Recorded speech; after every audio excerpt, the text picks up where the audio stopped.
Uç beyliğiniz hayırlı olsun beyim.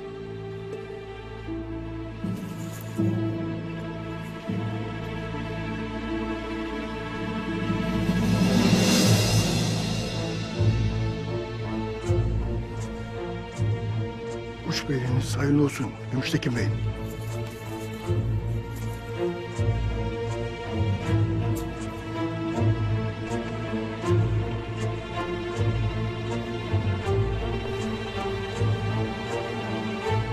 Uç beyliğiniz hayırlı olsun Gümüştekin Bey.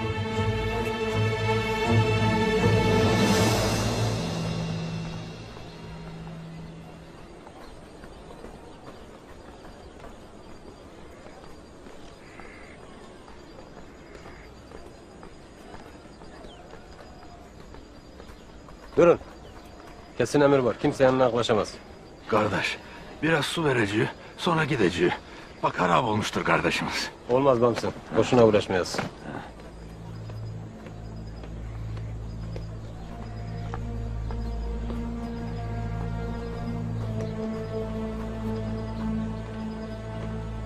Bunların ne işi var burada? Gümüştekin Bey, müsaaden olursa Doğan'a su vermek isteriz. Bu ne cüret? Mahkuma su vermek için bir de benden müsaade mi istersin? Derhal uzaklaştırın bunları buradan. Emredersin bey. Dur kardeş, dur kardeş, dur, hele dur. Yapanlarız kardeş.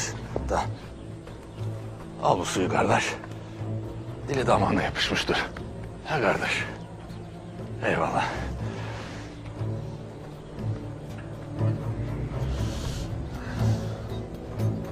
Ha kardeşler, maşallah.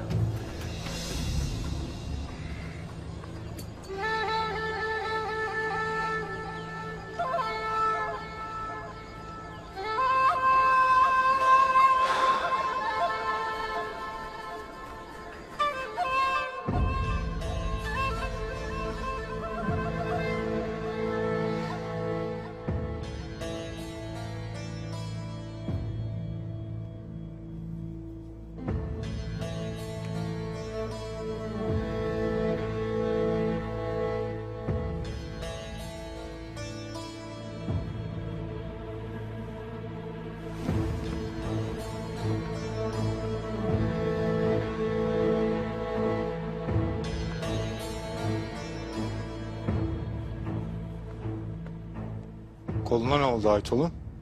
Selcan'la vuruşurken yaralandım abi. Sen neler söylersin? Banu Çiçek. Selcan'la Karakayalar'da buluştu. Bu ne cüret? Buna nasıl izin verirsin Aytol'un? Mecbur kaldım. Ne demek mecbur kaldım? Niye Alplere haber vermedin? Niye? Banu Çiçek, Selcan'a cinayetleri bizim işlediğimizi ispat edecek bir delil verecekti baba. Sen ne dersin Gonca Gül? Ne delili? Bilmiyoruz.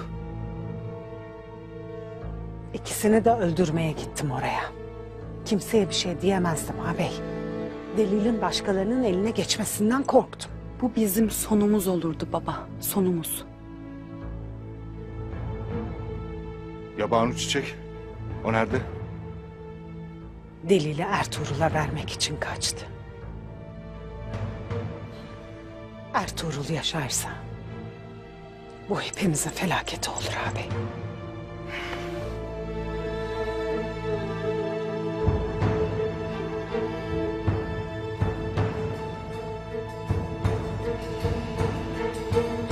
Soysuz muradına erdi. Saltanatını başına yıkacağız onun. Uç beyi değil, bir zorba olacağını imdiden gösterdi hepimize. Dağıttığı altınlarla günahlarını satın almaya kalkar. O altınların bedelini minnet eden beylerden fazlasıyla çıkartacaktır. Tabii önce biz onun hesabını görmezsek. Hesap vakti gelmiştir Hayme Ana. Gayrı bundan sonra olacaklar hiç kolay olmayacak oğul. Seni öldürmeden durmayacak. Beni öldürmesi için fırsatı ona çoktan